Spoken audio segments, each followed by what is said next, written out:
Boa tarde. Todo mundo bem? Estão estudando muito cálculo? Tem que estudar. Bem, na aula passada, né, eu falei que tinha um assunto que a gente deveria ver na aula passada, mas não deu tempo. Então, eu trouxe para a aula de hoje, que é um assunto referente a taxas relacionadas, né? A gente vai entender o que é isso e resolver alguns exercícios sobre esse assunto. Né? Em geral, eu considero esse assunto muito importante, porque ele tem muitas aplicações na física, na química, né? Então, como ele tem muitas aplicações, né, então, por favor, prestem bastante atenção. Se você perder um detalhe, pode dar problema no futuro, né? Então, nós vamos iniciar a aula de hoje com um assunto referente a taxas relacionadas. Depois nós vamos falar um pouco sobre aproximação linear e finalizar, se der tempo, né, com regra de L'Hopital, né? A tão famosa regra de L'Hopital que muitos alunos aí usaram na prova, né? Alguns tentaram enunciar o teorema, mas porém faltou alguns detalhes ali. Alguns só utilizaram, mas não enunciaram nada. E como eu falei, né, eu não desconsiderei toda a questão, quem só utilizou o teorema. Eu dei ali alguns décimos ali na questão. Bom, basicamente é isso. Então, como eu falei, para a aula de hoje nós temos esses conteúdos aqui para estudar. Primeiro, taxas relacionadas. Segundo, aproximações lineares. Terceiro, diferencial. Esse assunto aqui é um assunto que deixa muitos alunos com medo. Na verdade, também é uma questão de atenção, né? Às vezes um detalhe que a gente não presta atenção, a gente não consegue resolver uma questão ali, aí perde ponto na prova. E por último, regra da cadeia. Nota que é muita coisa para a gente ver hoje, né? Então vou tentar ser um pouco mais rápido. Bom, primeiro, o que é uma taxa relacionada, né? Bom, taxa, lembra daquelas primeiras aulas que eu comecei a ver limite, né? Tinha a taxa de variação média, taxa de variação instantânea. Então, quando eu estou falando de taxa, eu estou lembrando daquelas aulas que a gente viu lá. Em especial, taxa de variação instantânea, que é a derivada. Ok, mas o que é a taxa? O que são taxas relacionadas? Então, eu trouxe aqui a definição. Suponha que a gente tem duas variáveis, x e y. Essas duas variáveis, elas são, na verdade, funções que dependem de uma terceira variável, que é a variável t. Ou seja, a variável x é uma função f de t e a variável y é uma função g de t. Ok. Então, como nós já vimos, eu acabei de comentar, quando a gente tem funções, a gente tem a taxa de variação instantânea. Ou seja, para a variável x, a gente tem a taxa de variação instantânea de x em relação ao tempo, que é a derivada, nesse caso, de f em relação ao tempo, e a taxa de variação instantânea de y em relação ao tempo é a derivada da função g. Ok, tudo isso que eu acabei de colocar para vocês aqui, a gente já estudou até agora. Mas o que é, na verdade, taxas relacionadas? É isso daqui, ó. Então, suponha que você tem essas duas variáveis aqui, que são funções que dependem da variável t, por exemplo, pode ser o tempo, né? Pensa na função velocidade e na função aceleração. São duas grandezas aí, são duas funções que dependem da mesma variável, que é o tempo. Então, se tu tem essas duas variáveis, e se tu tiver uma equação que relaciona essas duas variáveis, né? Então, é possível obter, através da derivada dessa equação em relação ao tempo, não em relação às variáveis x ou y, derivada em relação ao tempo, uma relação entre as taxas de variação de x com a taxa de variação de y em relação ao tempo, né? Então, essa relação que acontece aqui, quando a gente tem essa equação e a gente consegue obter essa relação, a gente diz que a taxa de x e a taxa de y em relação ao tempo são as taxas relacionadas. Ok, professor? Está um pouco complicado isso aí, né? Não estou conseguindo enxergar muita coisa. Bom, a priori é assim mesmo. Mas a gente vai ver nos exemplos que isso não é tão difícil. Então, esse primeiro exemplo aqui, ó, o que diz esse primeiro exemplo? Então, tu tem a área de um círculo de raio R. Ok. E o círculo expande à medida que o tempo passa. Então, eu quero encontrar a relação de A, da taxa de variação de A, em termos da taxa de variação de R, onde esse A é a área e esse R é o raio do círculo. Ok, professor, bora entender o que está acontecendo aí, né? Então, você tem o seguinte, você tem um círculo, mais ou menos isso aqui, não está muito bonito, né? E esse círculo ele tem um raio R. Ok, o que eu quero saber? A questão te diz o seguinte, qual é a relação da taxa de variação da área em relação ao tempo com a taxa de variação do raio em relação ao tempo? Qual é a relação dessa taxa de variação da área em termos da taxa de variação do tempo? Eu não tenho como saber isso aqui direto, mas tem uma relação que eu sei. Qual é, professor? A relação da área de um círculo com o raio, sim ou não? Qual é a relação que a gente tem? É exatamente a fórmula da área do círculo, que eu vou chamar dessa forma. Qual é a área de um círculo? Vocês lembram como é que calcula a área do círculo? É π, botei foi R, é π R ao quadrado. Ok, então aqui eu tenho uma relação da área com o raio, a área do círculo com o raio do círculo. Observa o seguinte, na questão eu te disse que o raio aumenta, a circunferência aumenta com o passar do tempo. Quando eu te falo isso, eu estou dizendo o seguinte, olha, o raio aumenta em função do tempo, ou seja, o raio é uma função que depende do tempo. Consequentemente, se eu estou aumentando o raio dessa circunferência aqui, o que acontece com a área? Aumenta também, né? Ou seja, com o passar do tempo, a área da tua circunferência também aumenta. Isso que eu estou acabando de te falar é o seguinte, que a tua função área é uma função que depende do tempo. E a tua função raio também é uma função que depende do tempo. Ou seja, a gente tem uma variável que depende do tempo e outra variável que também depende do tempo. Ou seja, duas variáveis que dependem de uma terceira variável, que nesse caso é o tempo que eu chamei de t. Ok, mas quem é que eu quero encontrar? É a relação da taxa de variação da área em termos da taxa de variação do raio. Então, se eu quero obter isso aqui, ó, eu vou derivar essa equação aqui. Ok? Então, é isso que a gente vai fazer. Ó. Então, derivando essa equação aqui, o que eu vou obter? A derivada da área em relação ao tempo. Do lado esquerdo vai ficar dessa forma mesmo, porque eu só sei que a área é dado por essa equação, mas qual é a derivada da área em relação ao tempo? É a derivada da área em relação ao tempo. E aqui eu vou ter a derivada em relação ao tempo desse produto aqui, π r ao quadrado. Ok, então vou derivar isso aqui. Observa o seguinte, que r é uma função que depende do tempo. Então, bem aqui, o que a gente obtém? Uma função composta. Então, bora derivar isso aqui. Então, do lado esquerdo vai repetir, vai ser a derivada da área em relação ao tempo. Vai ser igual. O π é uma constante, então sai da derivada, vai ficar π vezes... Aí, o que eu vou derivar? Essa função aqui que é uma composta, r ao quadrado. Derivada de r ao quadrado em relação a r dá o quê? A derivada da função externa, né? Então, vai dar 2r vezes a função de dentro é a função r, que depende de t. E a derivada dessa função mais interna dá o quê? Como eu não conheço, eu só vou colocar a notação aqui. Vai ficar a derivada de r em relação ao tempo. Só para organizar aqui, eu vou reescrever.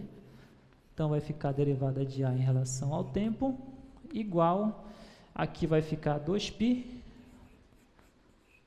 R vezes derivada de R em relação ao tempo. Então, está aqui, ó. essa última equação aqui é exatamente qual é a relação da taxa de variação da área em relação ao tempo com a taxa de variação do raio em relação ao tempo. Observa o seguinte, que essa variação aqui da área, a taxa de variação da área, depende do raio e da derivada do teu raio em relação ao tempo. Então, essa equação aqui é exatamente o que a gente estava procurando, a relação da taxa de variação da área com a taxa de variação do raio. Isso resolve nossa primeira questão de hoje. Ok, vamos para a próxima.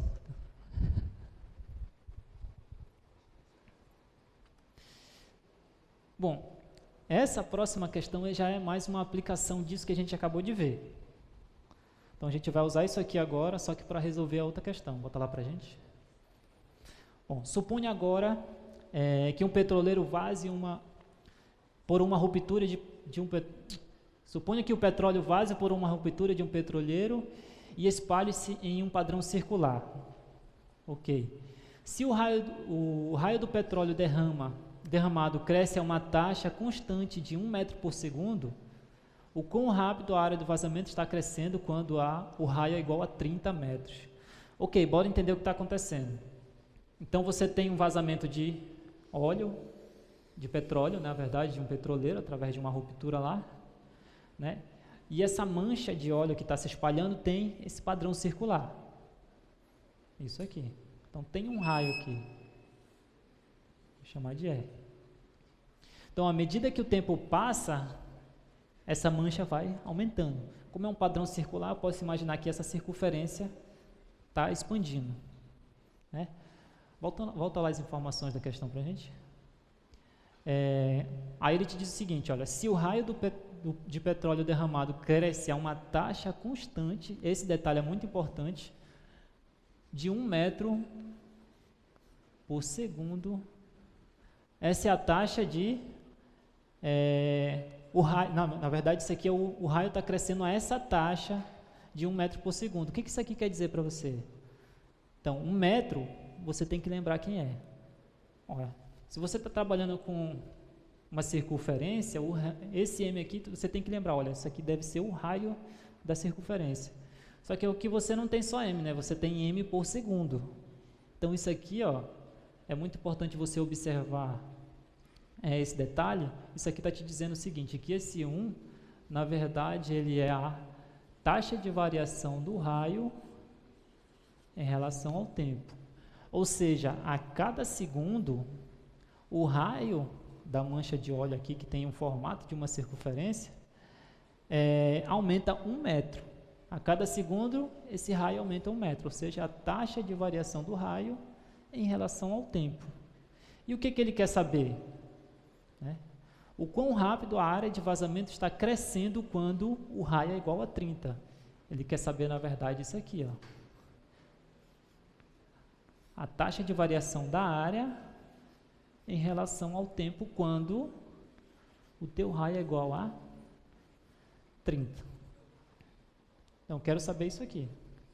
Qual é a taxa de variação da área? Eu não sei. Quando o raio é 30, eu não sei.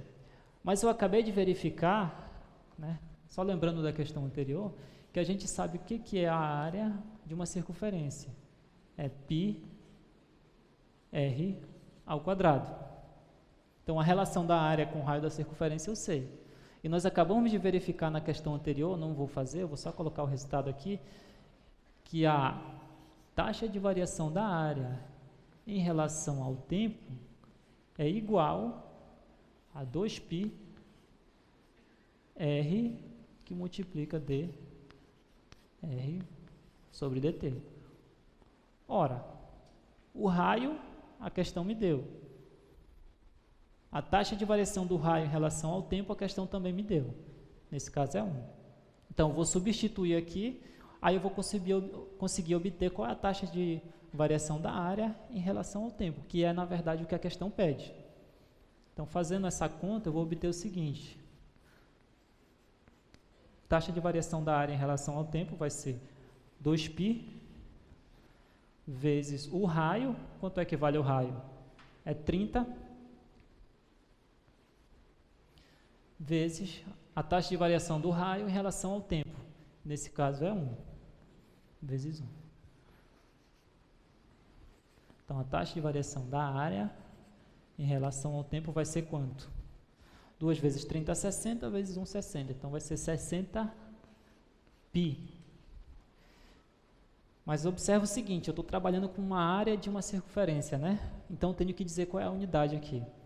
Então, essa unidade vai depender do que aparece aqui na tua questão, no início. Ou eu posso te pedir, olha, eu quero a taxa de variação da área em uma determinada unidade. Só que como eu não te falei, então você tem que olhar para cá. O raio está sendo dado em metros e o tempo em segundos. Então, a área, na verdade, vai ser metros ao quadrado por segundo. Ou seja, a cada segundo, a área da tua circunferência aumenta a uma taxa de 60 π metros quadrados. Vocês entenderam?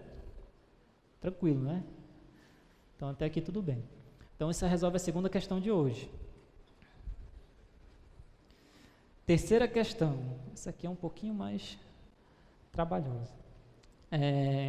Então, suponha agora que você tem um cilindro com um raio de 5 metros e está recebendo água a uma taxa de 3 metros cúbicos por minuto. Guarda essa informação aí. A pergunta é, o quão rápido a altura da água está aumentando? Antes de resolver essa questão, vou comentar outro detalhe importante. Observa que aqui, ó, eu não substituí logo quanto valia o raio aqui no início da questão. Por quê? É justamente porque aqui eu tenho uma função composta. Se eu substituir o raio direto aqui e resolver substituir no R igual a 30 aqui, eu vou ter um problema, porque eu não vou encontrar a taxa de variação.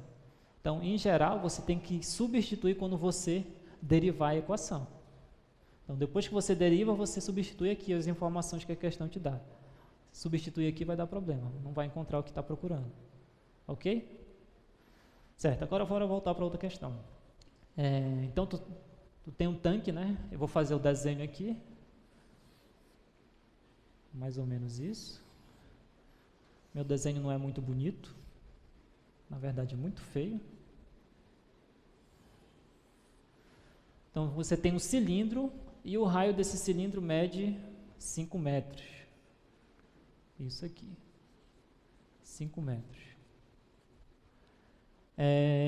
Está recebendo água a uma taxa de 3 metros cúbicos por minuto. Então, está enchendo de água aqui. A uma taxa de 3 metros cúbicos por minuto. O que é isso daqui, né? É um volume de água? Né? Então, eu tenho 3 metros cúbicos por minuto. Então, eu tenho uma taxa de variação de quem aqui? Do volume. Então, isso aqui, na verdade, é a taxa de variação do volume em relação ao tempo, que nesse caso está em minutos. Então, o que a questão está pedindo, na verdade, né? Volta lá. Então, você tem aqui o cilindro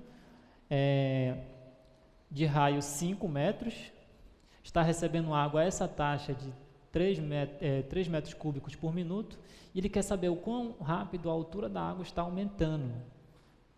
Ele quer saber isso daqui, na verdade. A taxa de variação da altura em relação ao tempo. Ok. Tem como eu fazer uma relação do volume com a altura direto aqui? Ainda não, né? Mas uma coisa eu sei. Detalhe, quando eu estou olhando aqui para esse tanque em formato cilíndrico, à medida que eu vou colocando água aqui, eu vou observando que vai formando um outro cilindro aqui dentro, né? Na verdade, um sólido, que tem o formato de um cilindro, que na verdade é a água. Então, aqui nessa região, eu vou estar acrescentando a água, né? À medida que o tempo passa, vai aumentando o volume de água aqui dentro. Um outro detalhe importante é que o raio desse cilindro não muda, né? Então, o raio, nesse caso, é constante. O caso em que o raio não é constante é uma outra situação. Mas, nesse caso aqui, sem problema, o raio não está alterando. O que está alterando aqui é a altura em relação ao tempo. À medida que o tempo passa, esse volume de água aumenta, consequentemente, vai aumentando esse cilindro de água aqui dentro. Ok, como é um cilindro, né, eu quero calcular esse volume de água aqui. Como é um cilindro, você tem que lembrar como é que faz para calcular a área o volume de um cilindro.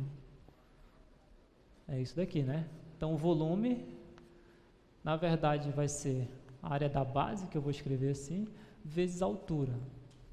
Só que quem é a base? Não é uma circunferência? Então, nesse caso, o volume vai ser, como a base é uma circunferência aqui, de raio 5, então vai ser π r ao quadrado vezes a altura. Observe que eu acabei de falar o seguinte, olha, o raio não vai alterar quando o tempo passa. Como esse aqui é um cilindro, então o raio ele é constante. Então, à medida que o tempo passa, esse raio não vai se alterar. Então, se eu quiser substituir, nesse caso, o valor do raio aqui, não vai ter problema. No caso da questão anterior, não, porque o raio estava alterando lá, estava mudando. Né? Então, esse raio aqui ele é constante, sem problema. Então, quem é que eu quero obter? Eu quero a taxa de variação da altura em relação ao tempo. Então, eu vou derivar essa equação aqui em relação ao tempo. Então, do lado esquerdo vai ser a derivada do volume em relação ao tempo, vai ser igual, eu acabei de falar que o raio é constante, então ele sai da derivada, mas eu vou escrever assim, π r ao quadrado vezes o h em relação ao tempo, eu quero essa derivada aqui. O π e o r ao quadrado são constantes, não vai mudar em relação ao tempo, então vai sair da integral, então vai ficar isso aqui. A derivada do volume em relação ao tempo vai ser igual π r ao quadrado vezes, quanto é que vale a derivada da tua função h em relação ao tempo. Esse h aqui, só para deixar bem claro, ó, à medida que o tempo passa, vai ter uma altura aqui, ó. Então, digamos que aqui é uma altura H1. Depois de um certo tempo, tu vai estar numa outra altura aqui, o volume de água vai estar mais aqui em cima. Eu posso dizer que esse outro maior aqui é um H2. Então, a altura está variando em relação ao tempo. Então, esse H, na verdade, é igual a um H de T. Então, vou derivar essa função bem aqui. E, na verdade, vai ser a derivada de H em relação ao tempo. Ok? Bom, o raio é constante, vale 5. E esse camarada aqui, a questão me deu, sim ou não? É isso mesmo? Deixa eu pensar aqui, deixa eu colar aqui.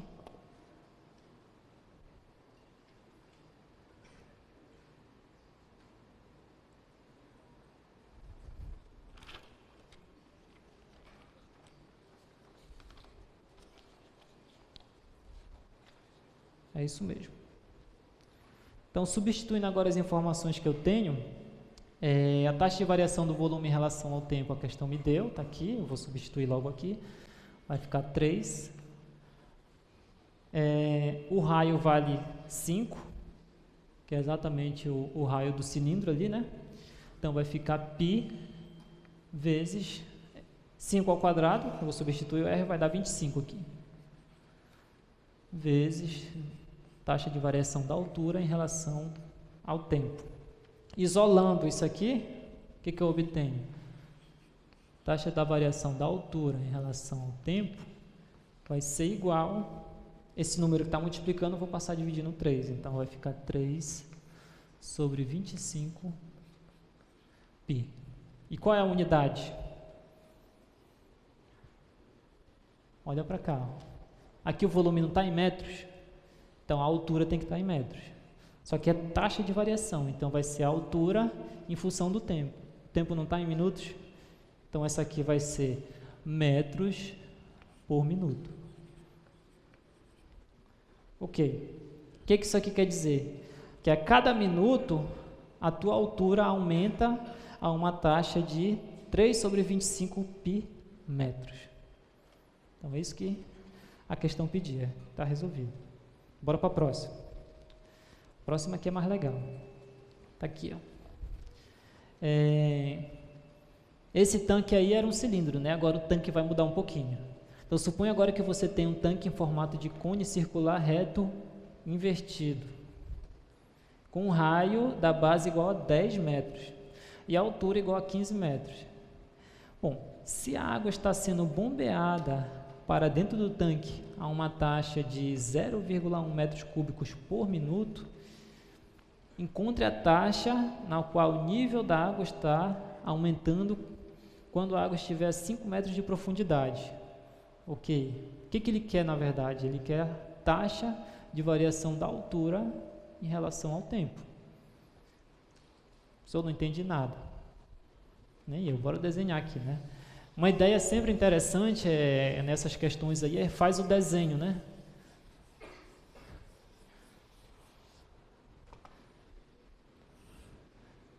Então aqui a gente tem um cone. Não está muito bonito não, mas a ideia é essa. A altura desse cone é 15 metros, né? Isso, 15 metros aqui. E o raio é 10 aqui. Certo, então eu estou enchendo esse cilindro aqui em formato de... Cilindro não. Esse sólido em formato de cone com água, né? E qual é a taxa de variação, né? Então, está aqui as informações. Eu estou enchendo a uma taxa de 0,1 metros cúbicos por minuto. O que é isso daqui, na verdade? O que é isso daqui? Bom, como é metros cúbicos por minuto, metros cúbicos lembra de volume. Como está dividido pelo tempo, então é taxa de variação do volume em relação ao tempo. Na verdade, isso aqui é taxa de variação do volume em relação ao tempo, volume de água. Ok, e o que eu quero mesmo? Volta lá para a gente. Eu quero isso aqui, eu quero saber a taxa de variação da altura em relação ao tempo quando o nível da água estiver 5 metros de profundidade. Então, tenho essas informações aqui. Eu quero saber a taxa de variação da altura da água em relação ao tempo quando a água estiver 5 metros de profundidade. Então, bora enxergar essa situação aqui, né? Então, à medida que eu estou colocando água aqui dentro desse sólido, observe o seguinte, que aqui vai ter a água, né? Então, eu vou formar um cone, um sólido aqui com a água. Como é que eu faço? Lembra como é que faz para calcular o volume de um cone? Vocês lembram como é que faz? É 1/3 da área da base vezes a altura, né? Outra coisa, se você for substituir a altura aqui, que eu vou já colocar a fórmula aqui, direto também vai dar um problema. Então, primeiro você vai ter que derivar a equação para depois substituir esse 5 aqui, né? Deixa eu só voltar aqui, deixa eu ver um detalhe aqui.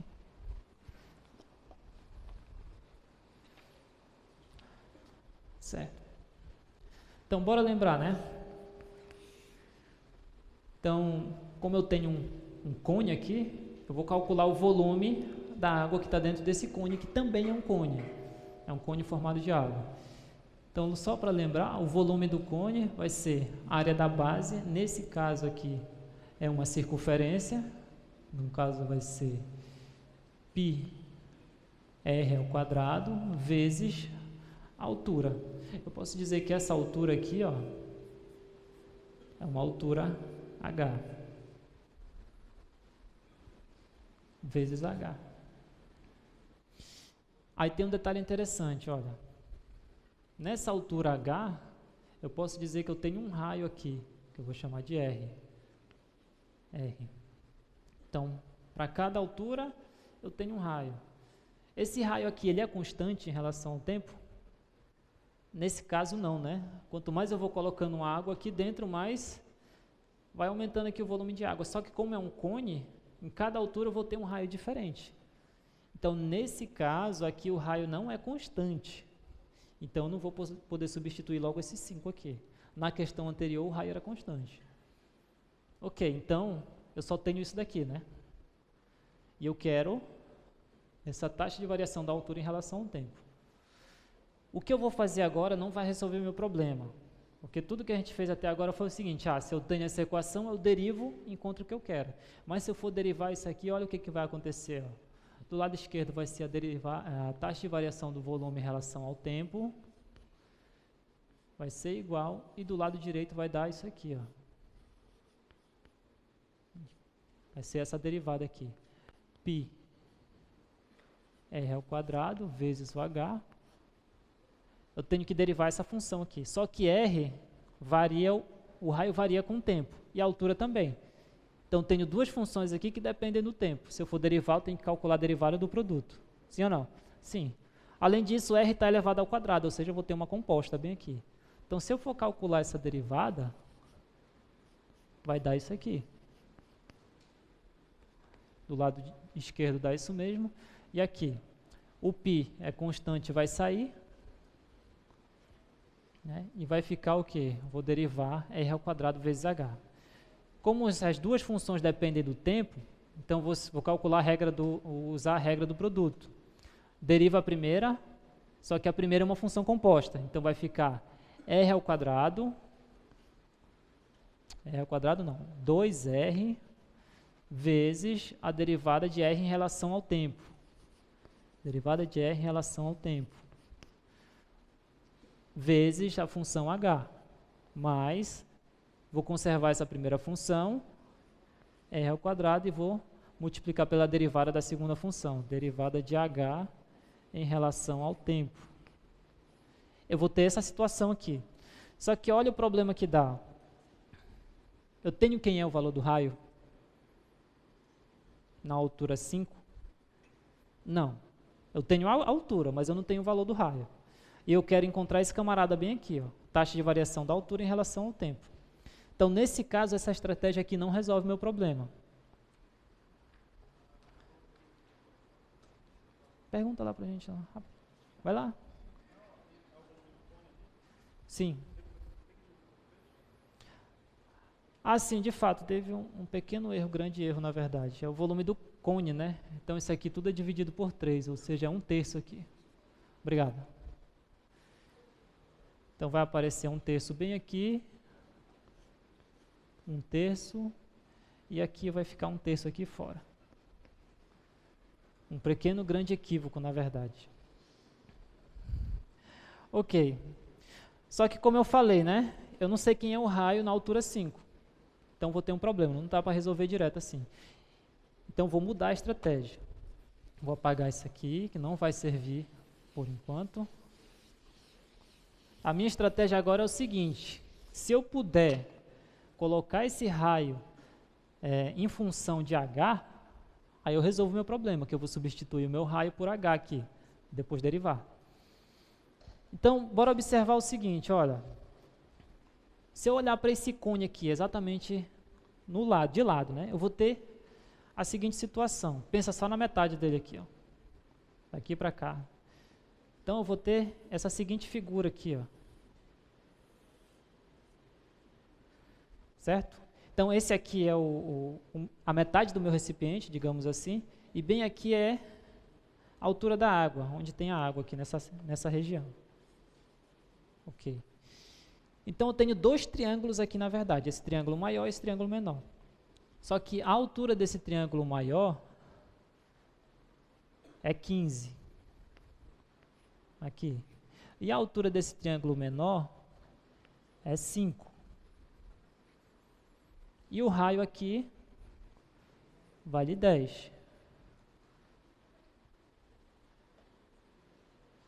Opa, errei. Aqui não é 5, aqui é H. Altura H e aqui é um raio R.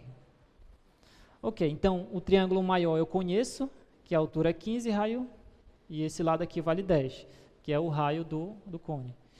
E aqui eu tenho uma altura H e esse lado aqui vale R. Esses dois triângulos eles são semelhantes, né? Se eles são semelhantes, o que eu tenho aqui na verdade? Que a altura menor está para a altura maior e esse R está para 10, ou seja, eu vou ter que H está para 15, assim como R está para 10. Então, essa relação aqui eu tiro da semelhança desses dois triângulos, o triângulo maior aqui com o triângulo menor, que está aqui dentro. É onde está se encontra o volume de água, aqui, se a gente for olhar aqui para o sólido. Aqui, ó, quem é que eu quero? Quem é que eu quero? Eu quero, de alguma forma, tirar esse raio daqui, esse R. Né? Então, bem aqui eu vou isolar o meu R. Isolando esse R, o que, que vai acontecer? Então, R vai ser igual. O H já está lá, né? Então, vai ficar... Passar esse 10 multiplicando aqui. Então, vai ficar 10H sobre 15. Ou seja, o teu raio vale, simplificando aqui, vai ficar... por 5, né? Vai ficar 2 terços. 2 terços de H. Agora sim, ó. O teu raio, na verdade, ele é 2 terços da altura. Sim ou não? Então, a gente usou o fato desses dois triângulos serem semelhantes para encontrar uma relação da altura com o raio. E, na verdade, a gente obteve que o raio é 2 terços da altura. Agora, esse camarada aqui, ó, eu vou substituir bem aqui. Então, esse aqui vai ficar assim. O volume vai ser igual a 1 terço de π. R, quem é R? 2 terços da altura. Então, vai ficar 2 terços vezes a altura ao quadrado vezes a altura que estava aqui fora. Agora dá para resolver, né? Ó, 2 ao quadrado, 4. 4 vezes 1, 4. Então, o volume vai ser igual, aqui vai ficar 4π, dividido 3 ao quadrado, 9, vezes 3, 27. Então, aqui é 27, vezes, aqui vai ficar h ao quadrado vezes h, dá h ao cubo. Aí, agora sim, eu vou calcular a derivada aqui. Bom, quando eu vou calcular a derivada aqui, do lado esquerdo vai ficar taxa de variação do volume em relação ao tempo, d de v, d de t. Aqui, ó, o h é uma função composta, nesse caso aqui, porque é h ao cubo.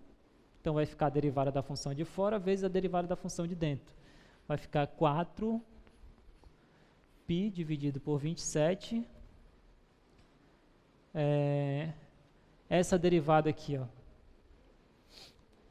vai ficar... Vou escrever logo direto, né? Então, derivada de h em relação a h dá quanto? Dá 3h ao quadrado, vezes, como isso aqui é uma função composta, então vou ter que derivar a função de dentro, que é a função de h, que é a função h que depende do tempo. Então, vai ficar d de h em relação ao tempo. Então, vou ter isso aqui. Ora, esse h aqui, agora sim, eu conheço. Eu posso substituir que vale 5. E quem é que eu estou procurando? Né? A taxa de variação da altura em relação ao tempo. Né? Então, vou isolar aqui. Vou substituir primeiro. Taxa de variação do volume em relação ao tempo eu tenho, 0,1. Vou substituir bem aqui. 0,1 igual 4π sobre 27. Posso simplificar logo, né, aqui. Ó, eu tenho 27 e eu tenho 3 aqui, ó. Posso dividir em cima e embaixo por 3. Aqui vai ficar 1 e aqui vai ficar 9. Então, vai ficar 9 aqui, vezes... O H, eu conheço. 5 metros. Então, aqui vai ficar 5 ao quadrado. 5 ao quadrado? 25, né? 25, d de H, d de T. Deixa eu apagar e colocar para cá. Está acabando o espaço. Então, vou isolar agora esse d de H sobre dt aqui. Então, dH sobre dt vai ser igual. Esse 9 eu vou passar multiplicando aqui. Só que eu vou escrever o seguinte, ao invés de escrever 0,1, eu vou escrever 1 sobre 10. Certo? Esse 9 passa multiplicando, então vai ficar 9 aqui em cima. E aqui é 25 vezes 4, dá 100, né? 100 π aqui. Eu vou passar dividindo. Então, aqui é 100 π. Então, eu chego nesse produto aqui. Ou seja, a taxa de variação da altura em relação ao tempo vai ser igual, ora, 1 vezes 9 dá 9, 10 vezes 100 dá 1000, né? 1000 π. E qual é a unidade? Aí você tem que olhar para cá. Ó. Aqui o volume não estava dado em metros e o tempo em minutos, né? Então, como eu estou trabalhando com altura, então isso aqui é metros por minutos. Então, aqui. Então, a taxa de variação da altura em relação ao tempo é 9 dividido por 1000 π metros por minuto. Ou seja, a cada minuto, a tua altura aumenta 9 dividido por 1000 π metros. Isso resolve o problema. Então, essas questões aí eu trouxe que era para falar sobre taxas relacionadas. Então, algumas não são tão triviais de resolver. Ok, então dando continuidade, agora a gente vai falar um pouco sobre aproximações lineares. O que é isso, professor? Calma, a gente vai já entender. Então, eu trouxe aqui um gráfico para vocês, para a gente falar sobre isso. Então, a gente tem aqui uma função f, né? E bem aqui a gente tem o ponto P, f de P. P na variável aqui em relação ao domínio aqui, que no caso a gente pode considerar o eixo x, e o f de P aqui em relação ao eixo y. Ok. Então, nesse ponto, a gente tem a reta tangente. Né? Bom, por que eu estou falando disso? Né? Porque, na verdade, essa reta tangente aqui, ela se aproxima da tua função exatamente nesse ponto. Né? E a linearização nada mais é do que uma aproximação da tua função por uma função linear, uma função afim, uma função do primeiro grau. Né? Então, nesse ponto aqui, olha o que eu vou fazer. Eu vou me aproximar, vou dar um zoom ali naquele ponto. Ó. Então, olha, próximo aqui desse ponto, P, tanto a tua função em vermelho quanto a tua função tangente, elas têm praticamente o mesmo valor, sim ou não? Se eu aproximar mais ainda, olha o que é que acontece. Então, próximo desse ponto aqui, lá no teu domínio, próximo de P no domínio, a imagem da função e a imagem da reta tangente, elas são aproximadas. A ideia é essa. Ok, mas antes de dar continuidade nesse assunto, vocês lembram como é que faz para calcular a reta tangente? Sim ou não? Eu vou refazer aqui essa ideia, porque a gente vai precisar saber isso daí agora. Então, para calcular a reta tangente, eu tenho que lembrar dessa equação aqui, né? Y menos y0 é igual a m que multiplica x menos x0, sim ou não? Sim, né? Só que, nesse caso aí, eu quero calcular a reta tangente, e a gente já aprendeu como é que faz isso, né? Então, se eu quero calcular a reta tangente em um ponto x e um ponto P, né? Um ponto P. Então, eu vou substituir aqui as informações que eu tenho.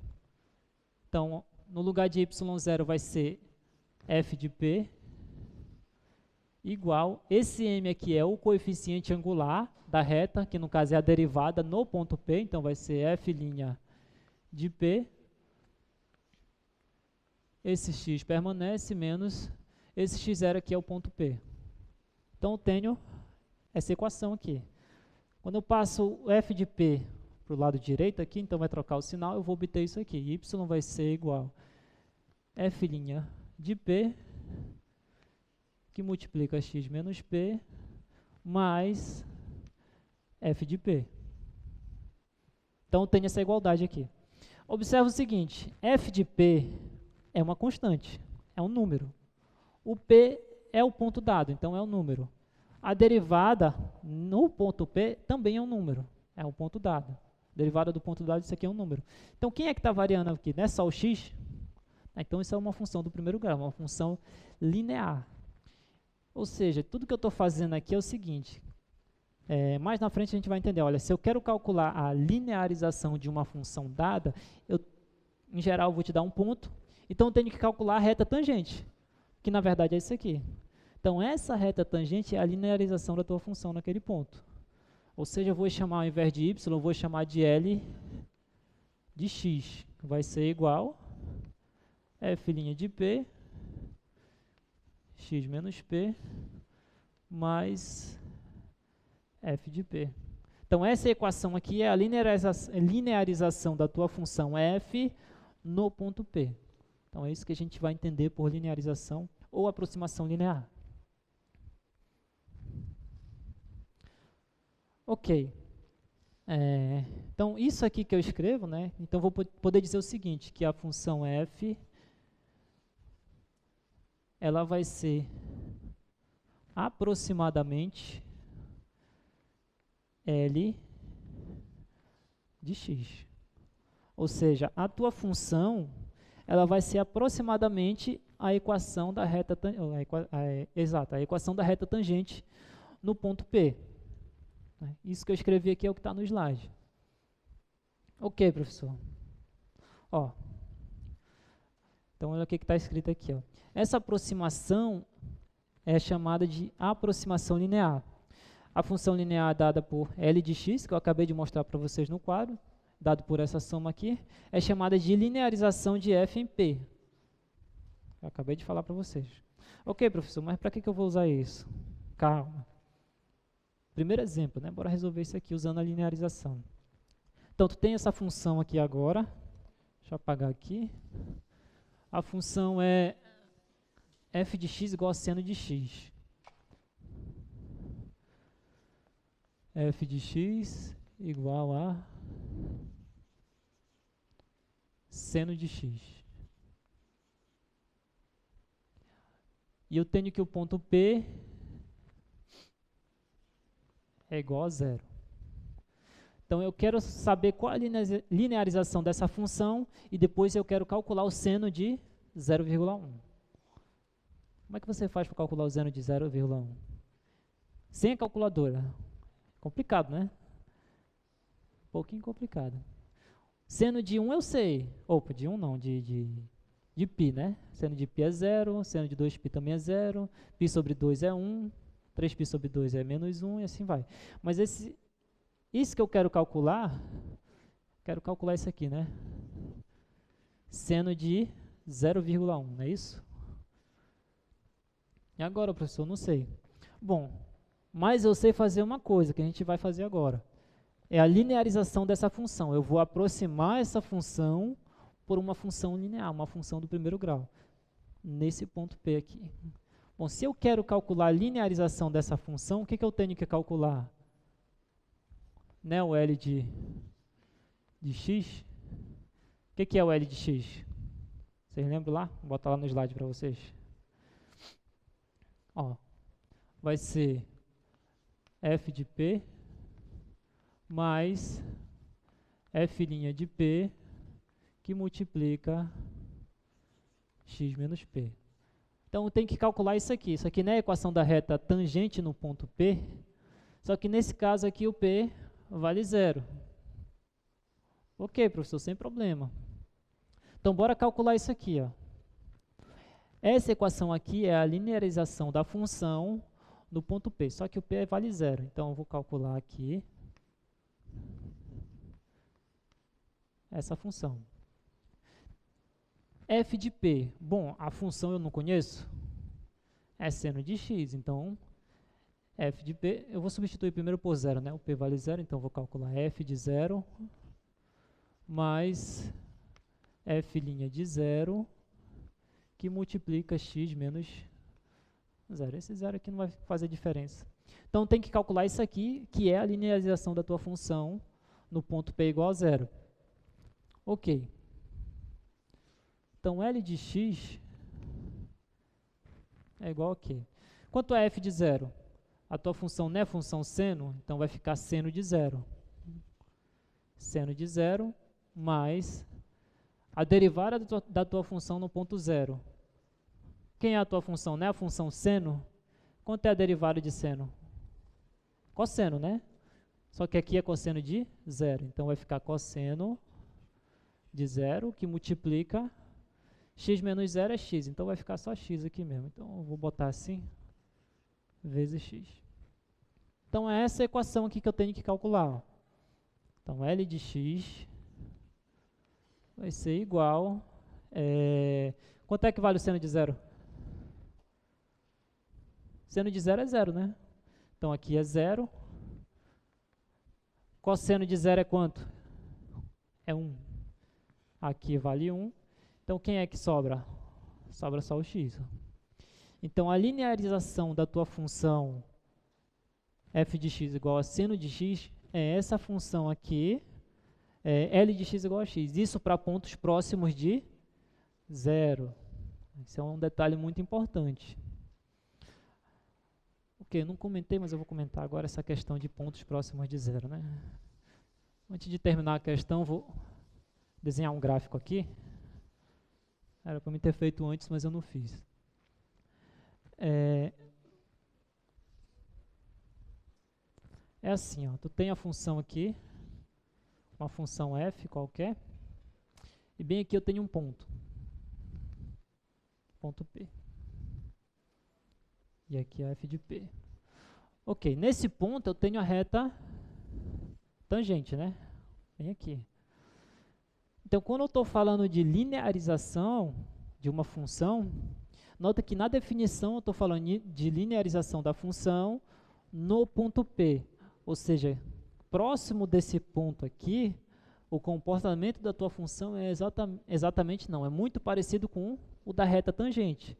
Ou seja, se eu pegar um ponto bem aqui, ó, a imagem desse ponto é muito parecido para as duas funções. Ó. Sim ou não? É óbvio, né? Se eu pegar um ponto muito longe do ponto P, digamos bem aqui, ó, a imagem lá na tua reta tangente vai estar bem aqui e a imagem lá da tua função vai estar lá em cima. Ó. Então a imagem vai ser pontos distintos aqui. Ó.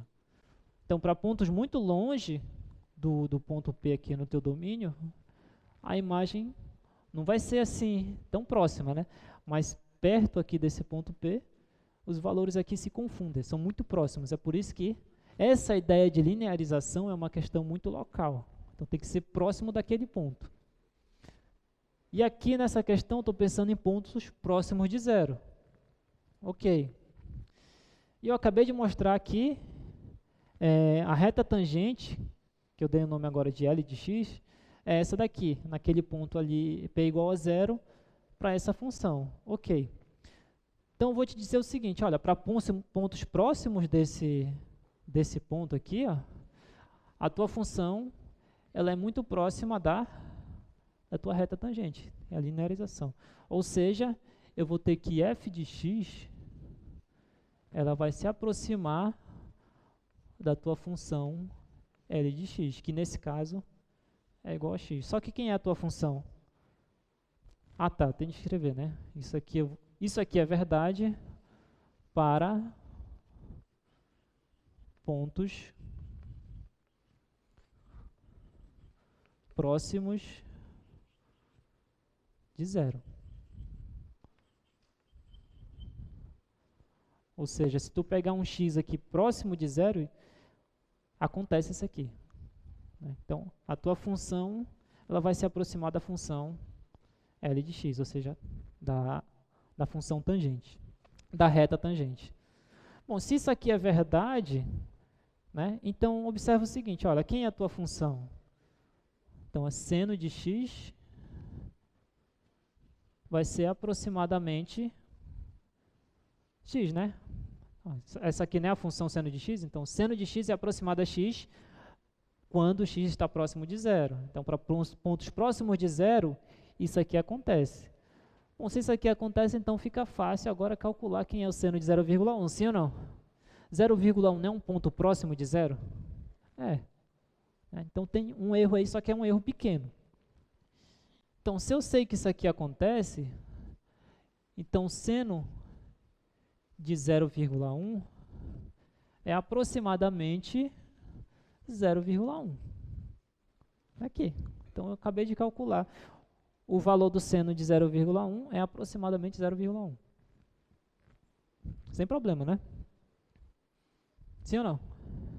Então, se eu perguntasse para vocês agora, quanto é que é o seno de 0,05? É aproximadamente 0,05, não é igual. Tem um erro aí, ó. Exatamente quando eu falo de aproximação, eu estou cometendo um pequeno erro, só que é um erro muito pequeno, né? Então, nessas situações aí, é considerado um erro aceitável, dependendo do que você está trabalhando também, né? Ok, então essa aqui a gente acabou de fazer. Aí tem uma observação, ó. Isso que a gente acabou de verificar aqui, tem uma aplicação física, tá nesse exemplo aqui, ó. Bom, na física costuma-se trabalhar com aproximações lineares, como a do exemplo anterior, quando deduzimos então a fórmula do período de um pêndulo, né? Encontramos a seguinte equação para a aceleração tangencial. A aceleração tangencial é menos a gravidade vezes o seno do ângulo. Só que quando o ângulo ele é muito próximo de zero, então, nós acabamos de verificar que seno de zero, de um ângulo que está muito próximo de zero, é aproximadamente o valor do ângulo. Ou seja, a gente usa essa aproximação linear para calcular a aceleração tangencial dessa forma aqui. Ó. A aceleração tangencial vai ser menos a gravidade vezes o ângulo, quando esse ângulo é muito próximo de zero.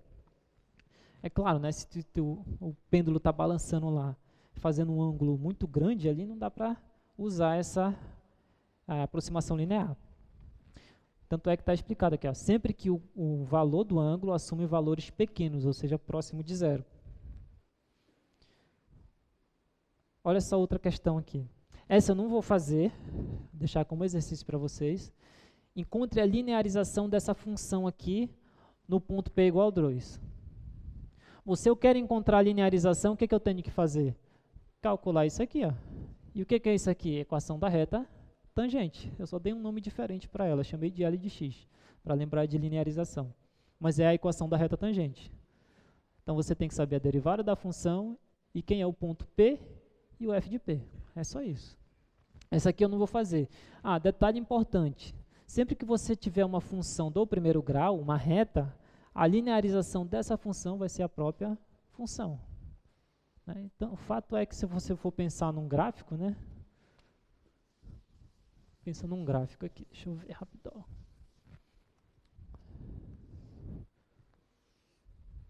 Então, se você tiver uma função aqui, digamos, né? E bem aqui tem um ponto, que é o P. Uma função f. Então, se eu quero calcular a linearização dessa função do ponto P, eu vou calcular o quê? A reta tangente nesse ponto, né? Só que a reta tangente nesse ponto vai coincidir com a função. Então, para essa função aqui, que eu vou deixar como exercício, vocês vão ter que verificar que a linearização dessa função é exatamente ela mesma. Então, a reta tangente é ela mesma. Esse aqui eu vou fazer. Então, o que a gente tem agora?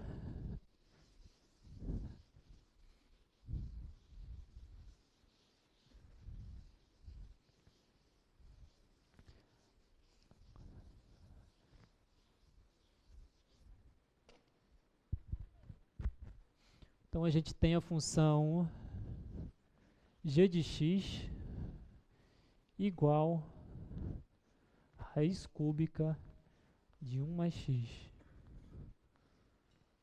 Em torno do ponto x igual a 0.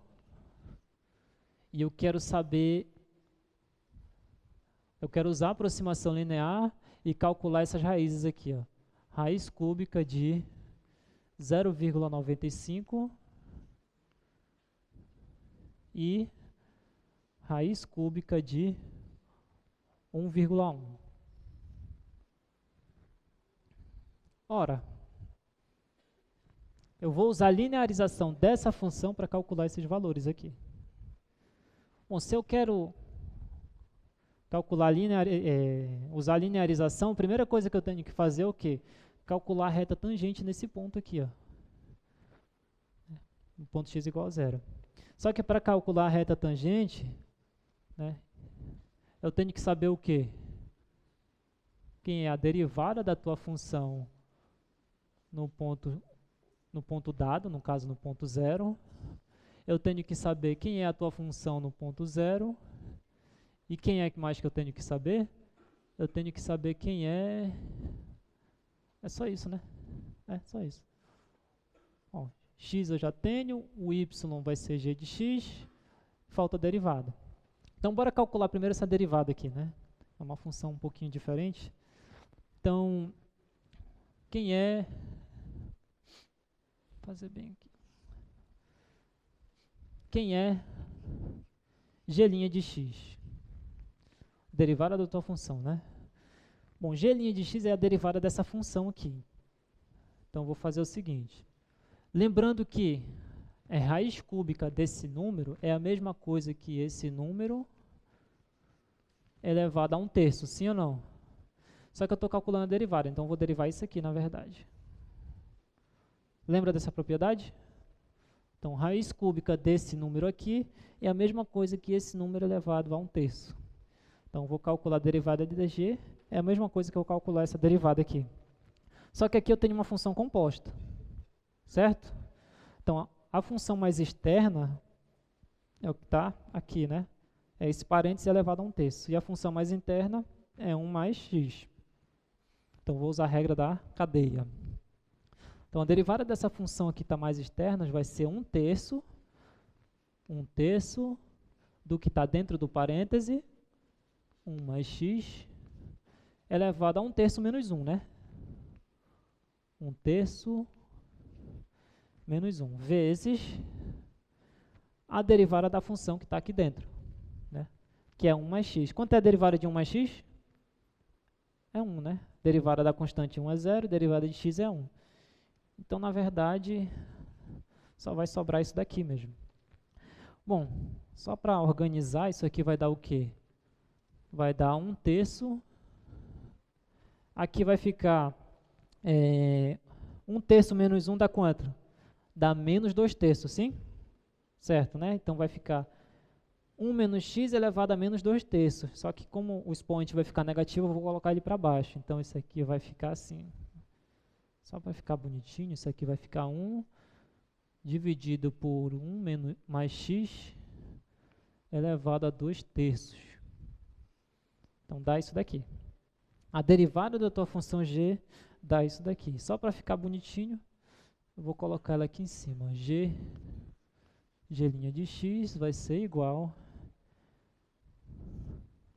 a 1 dividido por 3, que multiplica, só organizando aqui, vai ficar raiz cúbica de 1 mais x ao quadrado. Então, vou ter isso aqui.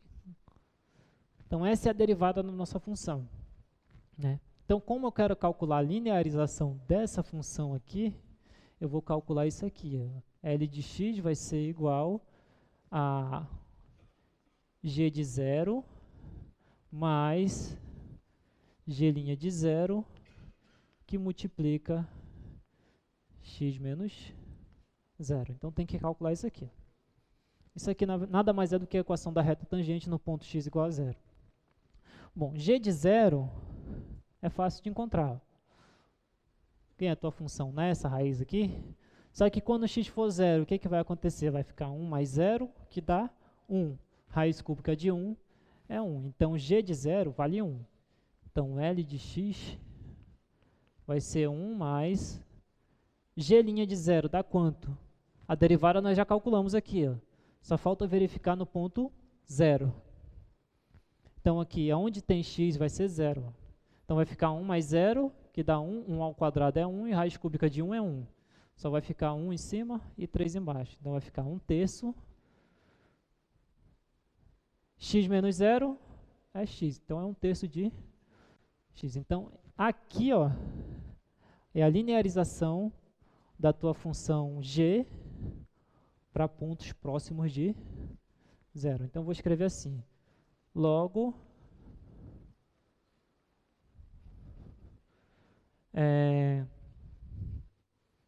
para x próximo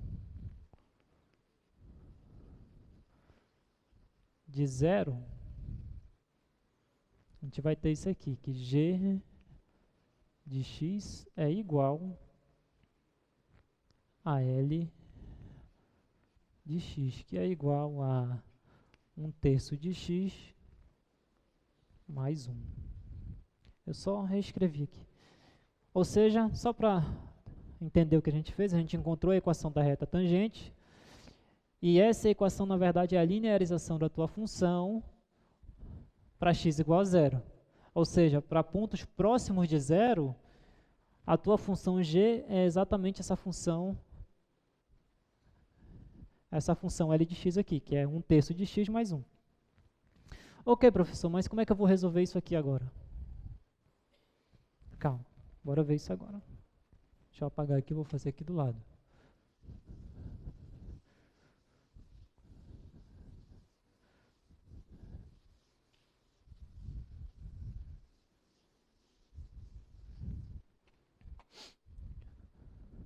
Então, quero calcular, na verdade, raiz cúbica de 0,95.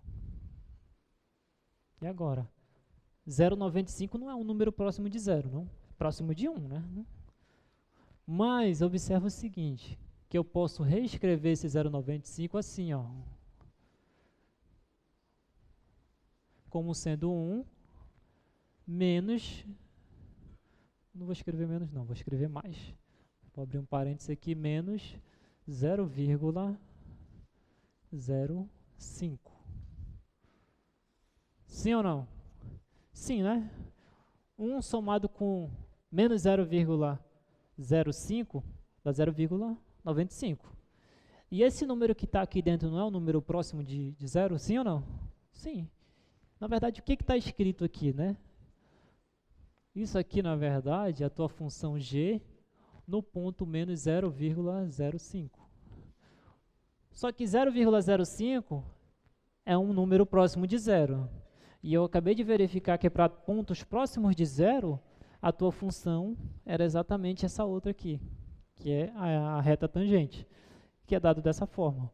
Ou seja, para pontos próximos de 0, ao invés de pensar na tua função como sendo essa raiz, eu posso pensar nessa função como sendo aquela ali embaixo, só que no ponto 0,05, menos 0,05 na verdade. Então isso aqui vai ser 1/3 de menos 0,05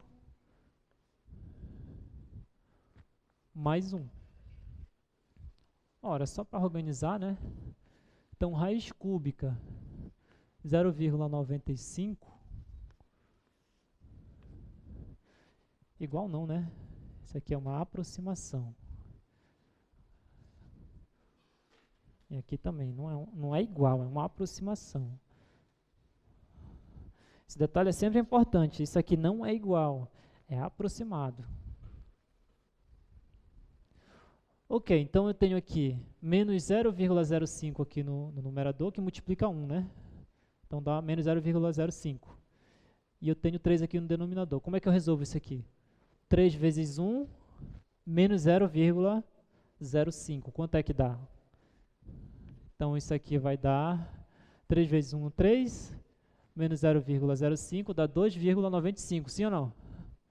Então é 2,95 sobre 3. Então o valor da raiz cúbica de 0,95 é aproximadamente esse daqui. É aproximado. Não é exato isso aqui, né? Se você for calcular, pegar uma calculadora científica e jogar a raiz cúbica de 0,95, vai dar um número próximo desse resultado aqui, mas não vai dar igual. Então, por isso que é aproximado. Então, essa mesma ideia você usa para calcular a raiz cúbica de 1,1. Então, observe o seguinte, quem é 1,1? É exatamente a raiz cúbica de 1 mais 0,1. Sim ou não? Sim, né? Só que quem é esse camarada aqui? É a tua função g calculado no ponto 0,1. Só que 0,1 é um número próximo de 0. Nesse caso eu posso considerar, né? Então isso aqui aproximadamente a tua função L de x no ponto 0,1. Ou seja, vai ser 0,1 sobre 3 mais 1. E quanto é que dá isso aqui? 3 vezes 1 é 3. 3 mais 0,1. Então, só para finalizar essa questão aqui, vai ser raiz cúbica de 1,1. É aproximadamente, resolvendo aqui, né? 3 vezes 1 é 3, mais 0,1 dá 3,1. 3,1 sobre 3. Isso aqui eu posso dizer que é 31 sobre 30. Então, a raiz cúbica de 1,1 é aproximadamente 31 sobre 30. Não é exatamente, é quase. Ok? Tá, então tem essa observação aqui que é justamente o que eu estava falando, né? Como eu estou trabalhando com uma aproximação, então esses valores aqui não são iguais, são bem próximos. Né? Então tem um erro aí embutido, né? Esse erro, que eu vou chamar de x, cometido em x, na verdade, é calculado por esse módulo aqui, ó. O valor exato da tua função menos o valor aproximado. Então, por exemplo, se eu quero saber qual é o erro, nessa última questão aqui, né? Qual é o erro que eu cometi aqui? Então, o que eu tenho que fazer?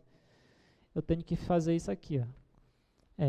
O módulo do valor exato, ou seja, da raiz cúbica de 1,1 menos o valor aproximado. Qual é o valor aproximado? É esse daqui, ó. 31 dividido por 30 em módulo.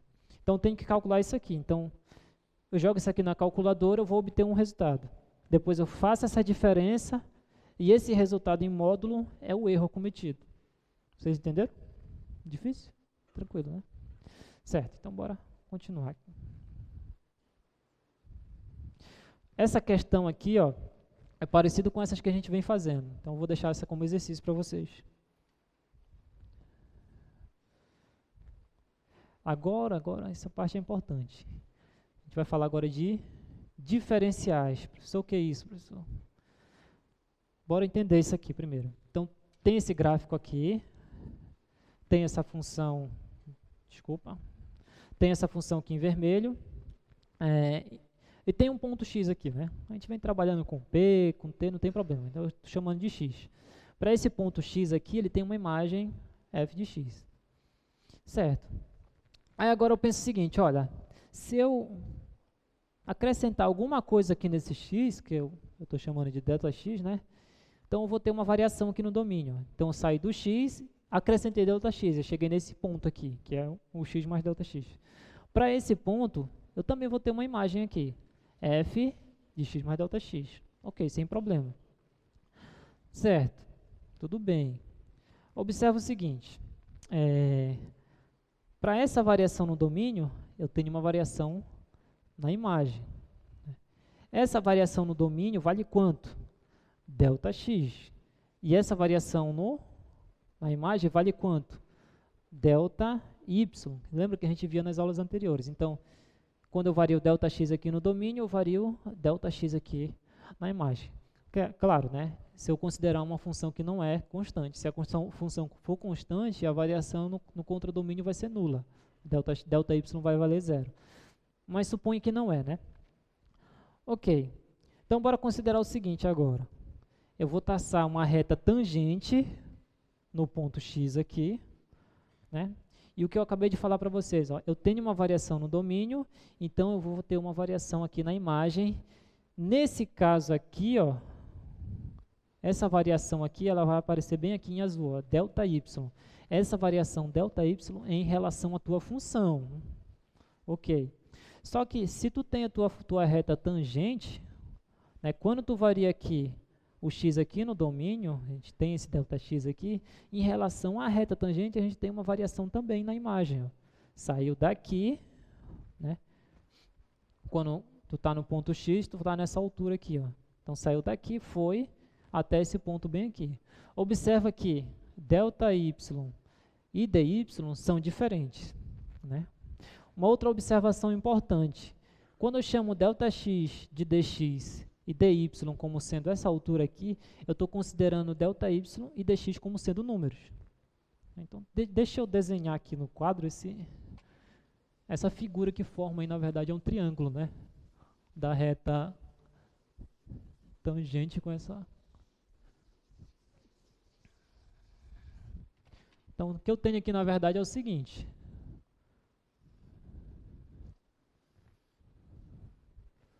Então, tenho mais ou menos essa situação. Então, essa altura aqui, eu chamei de dy. E esse camarada aqui,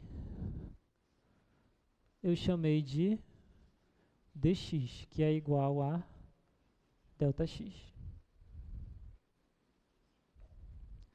Certo. Como eu estava trabalhando com a reta tangente, eu volto lá no desenho para a gente, no slide. Ó, como eu estou trabalhando com a reta tangente, esse ângulo que aparece aqui é o mesmo que aparece aqui. Ou seja, eu vou ter esse ângulo alfa aqui. Certo, então agora eu estou trabalhando com comprimentos. Como eu estou dizendo que ΔX é essa altura aqui, e dx é essa largura aqui, então esse camarada aqui são números, são comprimentos, né? Então lembra, como eu estou trabalhando com a reta tangente, como é que eu faço para calcular a tangente desse ângulo aqui? Então eu tenho a tangente de alfa. Como é que eu faço para calcular? É o cateto oposto, que nesse caso eu chamei de dy, dividido pelo cateto adjacente, que nesse caso é dx. Ok, professor, mas e aí? Olha, como é que eu faço para calcular o coeficiente angular? Pela tangente do ângulo. Só que quem é a tangente do ângulo, vocês lembram? A tangente do ângulo é a derivada da tua função, né? Nesse caso, é o cateto oposto sobre o adjacente. dy sobre dx. Eu quero deixar uma coisa bem clara aqui. Quando eu chamei essa altura de dy e essa largura de dx, eu estou trabalhando com números. Então, esse quociente aqui não é aquela derivada de y em relação ao x. Isso aqui é uma divisão normal, né? Então, é esse detalhe que tem que ficar bem claro. A tangente do ângulo, sim, é a derivada. Ok, sem problema. Mas esse quociente aqui é a divisão do comprimento dy pelo comprimento dx. Então, nesse caso aqui, eu posso pegar dx, que é um comprimento, e multiplicar aqui. Então, isso aí vai ficar assim. Vou escrever assim, dy vai ser igual a f' de x vezes dx. Aqui sim. Eu posso passar esse dx multiplicando, porque isso aqui é uma divisão normal do que a gente está acostumado. Então, essa igualdade aqui é a diferencial. A gente vai definir agora. Olha, o que eu acabei de fazer, na verdade, está aqui. Ó. dy vai ser f de x ΔX. Só que ΔX é dx. Ó. Então, substituindo aqui, eu chego nessa fórmula aqui, ou essa outra aqui que está no quadro, que eu acabei de fazer para vocês. Certo, certo, muito bem. Na verdade, o que eu estou querendo fazer? Então, quando eu faço isso, então estou pensando o seguinte, para pontos muito próximos ali, estou pensando no ΔY, na verdade. Lembra lá que no desenho que o ΔY ele era maior, né? ΔY. Só que, o que eu quero, na verdade?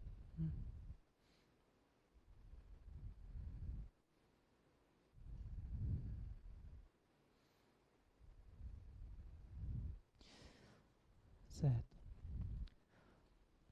Acho que fica mais fácil de enxergar aqui no desenho, né? Bora aqui no desenho que fica mais fácil de enxergar. Observa o seguinte, que quando essa variação aqui no teu domínio é muito pequena, ou seja, se eu estava bem aqui, eu andei só um pouquinho, nota que a variação na tua imagem é bem pequena, né? Sim ou não? Consequentemente, essa variação aqui dy também vai ser muito pequena. Acho que fica mais fácil. Deixa eu desenhar aqui para enxergar melhor essa ideia. Então, aqui tu tem a tua função, aqui tu tem o ponto.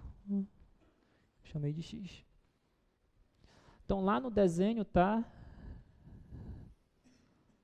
mais ou menos assim, né? X mais delta x. Ixi, nem ficou feio aqui.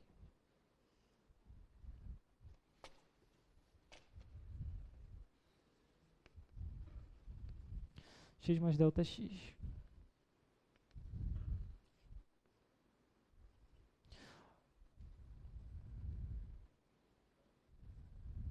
Então tem isso aqui, né? Aqui era x, x mais delta x. Então, para essa variação aqui, tu tem essa altura aqui em relação à tua imagem da tua função f aqui, essa curva aqui. Em relação à reta tangente, é essa outra altura bem aqui, ó. Certo? Só que se eu pegar uma variação pequena, se eu pegar um ponto bem aqui, por exemplo, olha o que vai acontecer. A variação em relação à tua função vai dar essa altura aqui, ó. E a variação em relação à tua tangente vai dar essa outra bem aqui assim. Ou seja, elas estão muito próximas. Quanto mais eu chego próximo do x aqui, então a altura das duas funções aqui, ó, essa altura em relação à função e em relação à reta tangente, elas vão ser muito próximas. Ou seja, delta y vai ser aproximadamente dy, que é igual a isso aqui, né? F' de x, d de x. Isso quando delta x é muito pequeno, próximo de zero. Eu estou pensando nessa aproximação aqui dessas alturas. Vocês entenderam? Tá bom, né? Certo, então isso aí na verdade é a diferencial. Né? Então, olha o que está escrito aqui. Ó. Segue então que dy é uma boa aproximação para delta y, sempre que a minha variação no domínio delta x for muito pequeno. Ou seja, fixado um ponto x, podemos enxergar a equação 2 como uma função. Qual é a equação 2? Essa bem aqui, ó, ou essa daqui. Querem dizer a mesma coisa. Então, para um ponto x fixo, a gente pode enxergar aqui como sendo uma função, onde para cada dx, a gente vai ter um dy, que é isso que está escrito aqui. Para cada x, dx é real, para cada número dx, existe um único dy dado por essa equação aqui. Essa função é chamada de diferencial de f em x. Então, bora ver alguns exemplos dessa situação aí. Certo, professor? Não entendi nada. Tudo bem, não tem problema. Então, bora calcular usando isso daí.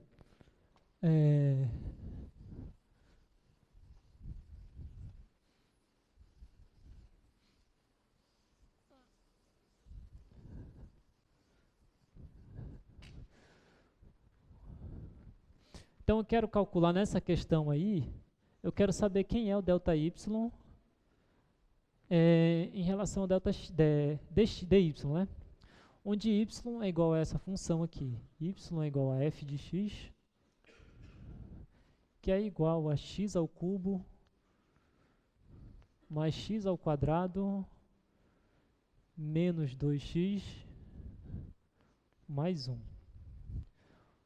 E x vale x igual a 2. Não, x varia de 2 até 2,5. Então, vou escrever assim. X1. Vou escrever ali embaixo.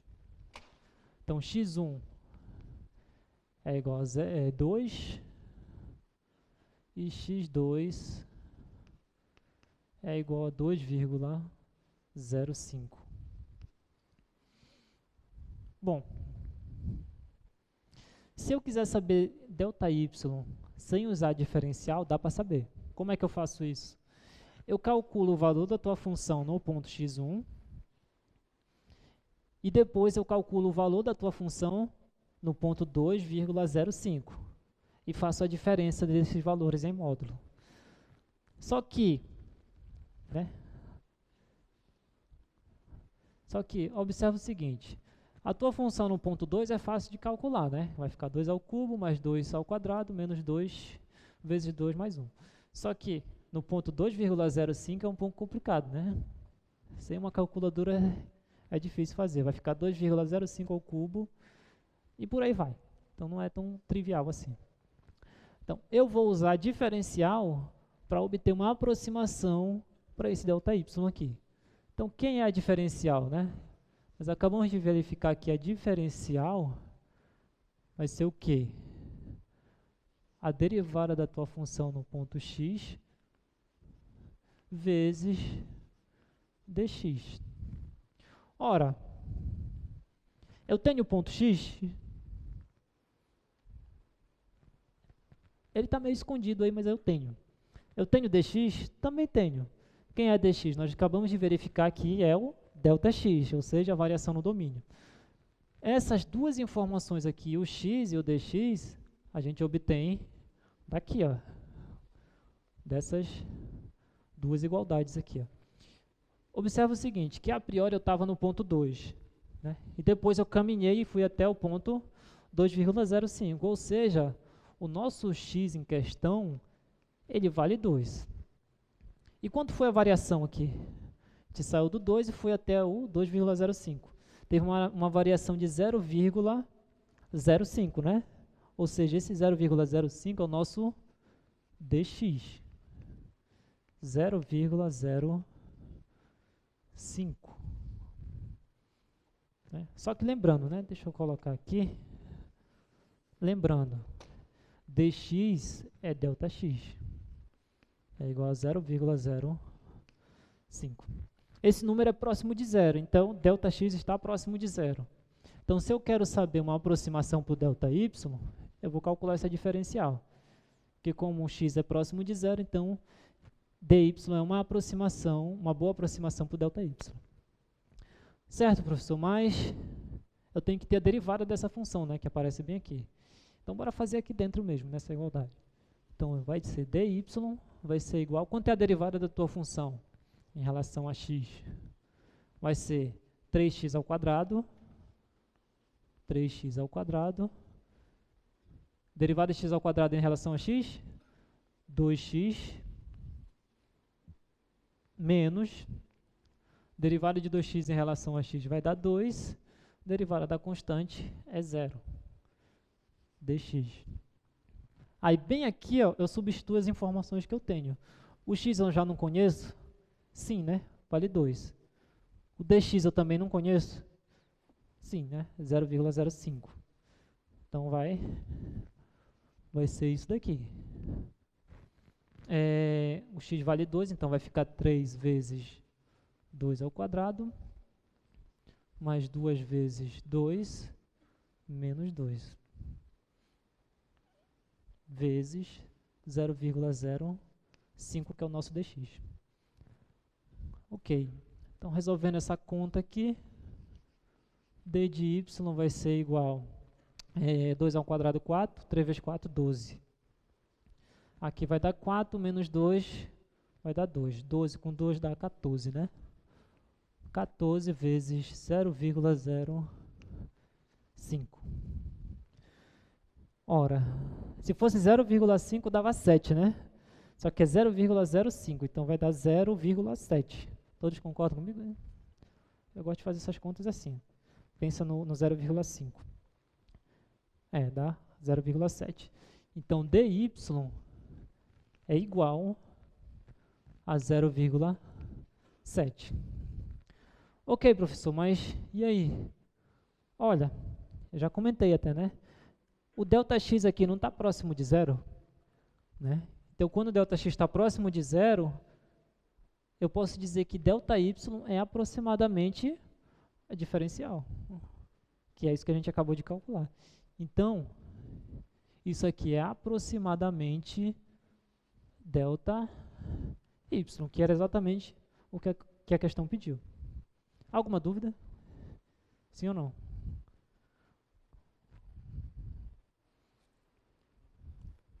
Ok. Olha essa questão aqui agora. Deixa eu ver o tempo. Dá para resolver ainda. Então, olha o que a gente tem. Ó. Então, a aresta de um cubo tem 10 centímetros. Ok, sem problema. Só que, com um possível erro de medição. De quanto? De 0,1 centímetros. Então, use a diferencial para estimar o erro máximo possível no cálculo do volume desse cubo. Certo, professor? E aí? Então, bora entender o que está se passando aí, né?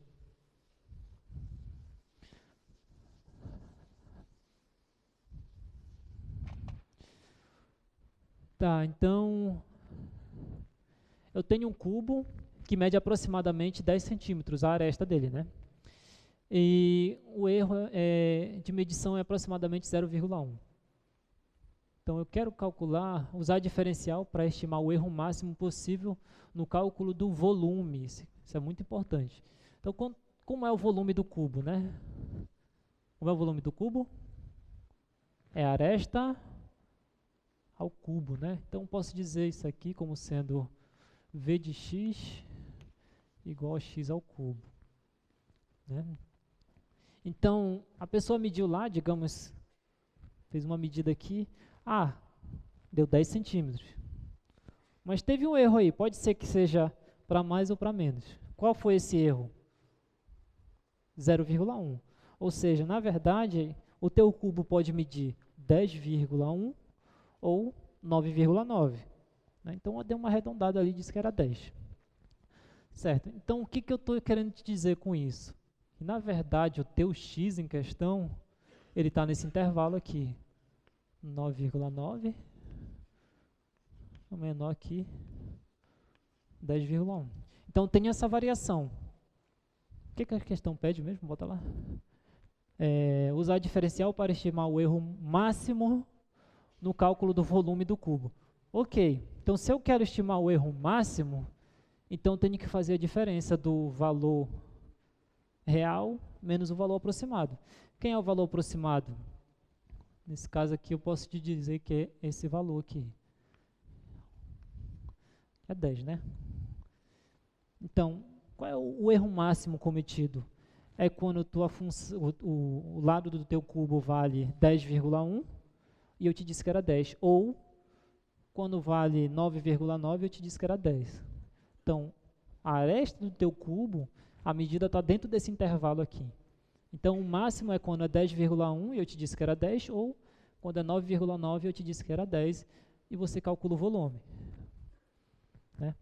Sem calcular diferencial, eu teria que calcular uma dessas duas situações aqui, o módulo de V de 9,9 menos o volume em 10, ou eu teria que calcular essa outra situação aqui, V de 10,1 menos o volume de 10. É só que esse número aqui é um pouco complicado jogar aqui. Né? Não vou usar isso aí, eu vou usar diferencial. Ok. Só como é que eu faço isso? Primeira pergunta, né? Quem é x e quem é dx? Você tem que saber isso aqui. Quem são esses camaradas? Ora, o x é fácil, né? É o ponto que eu te dei. Qual é o ponto que eu te dei? A medida da aresta, que no caso é 10. E qual foi a variação, na verdade? A variação está te dizendo bem aqui, ó, um possível erro de medida de 0,1. Então, a variação é 0,1. Ou seja, o dx é 0,1. Pode ser para mais ou para menos. Não tem problema. 0,1 centímetros, né? Aqui é centímetros também. Então, eu já sei quem é o meu x, já sei quem é o meu dx. E o que está faltando? Calcular diferencial. Ou seja, tem que calcular dy, que vai ser igual a v' de x vezes dx. É isso que eu tenho que fazer. A função é a função volume, que está bem aqui. Então, dy vai ser igual ao quê? Quanto é a derivada da tua função? A derivada de x ao cubo. Quanto é que dá?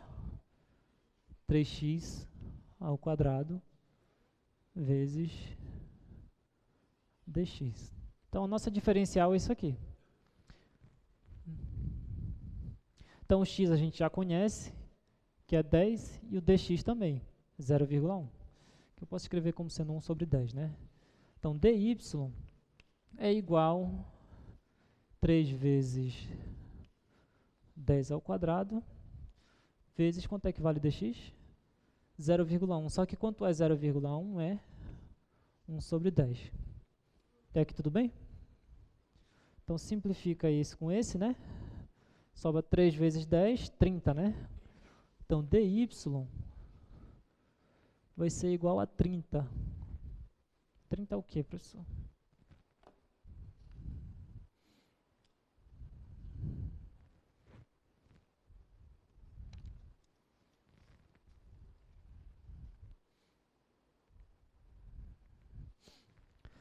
É o quê? Bom, eu estou trabalhando com volume, né? Então, é 30 centímetros cúbicos. Certo, mas isso aqui, observa o seguinte, é aproximadamente, como o dx ele é próximo de zero, e lembrando que dx é igual a ΔX, isso é aproximadamente ΔY. Ok, mas o que eu quero te dizer com isso? Voltando lá na questão, rapidinho. Então, use a diferencial para estimar o erro máximo possível no cálculo do volume.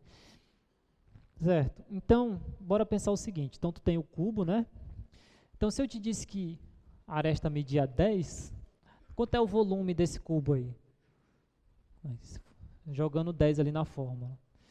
Então, o volume V de 10 é igual a 10 ao cubo dá 1000, né? 1000 centímetros cúbicos. Só que tem um erro. De quanto foi esse erro? De 30 centímetros cúbicos para mais ou para menos. Ou seja, o volume real do teu cubo, ou ele é isso daqui, o volume real, na verdade, pode ser 1030 centímetros cúbicos, ou pode ser 970, né? Centímetros cúbicos. Ou seja, teve esse erro aí, de 30 centímetros cúbicos para mais ou para menos. E eu te disse que era 10, que dá. Então, basicamente isso. Poxa, tem 1 minuto. Não vai dar tempo de fazer muita coisa.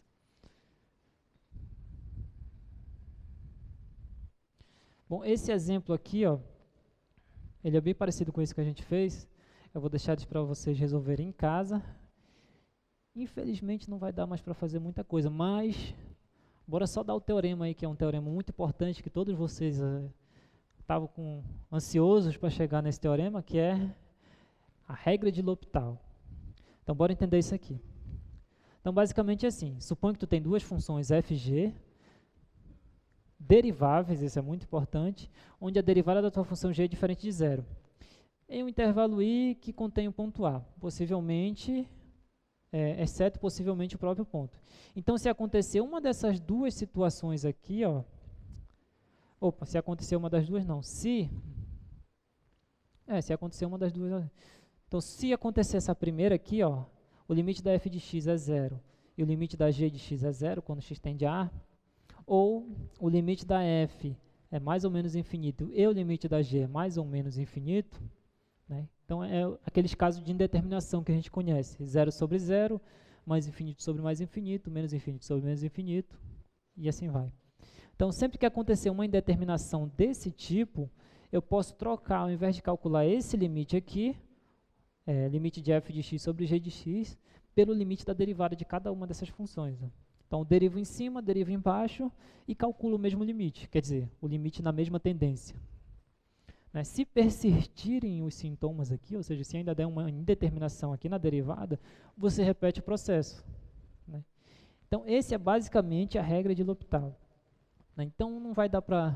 Uma aula já acabou, na verdade. Então, na próxima aula, eu vou fazer o seguinte, a gente vai resolver vários exercícios usando a regra de L'Hopital. né? E é isso, pessoal. Muito obrigado a todos. Até segunda-feira.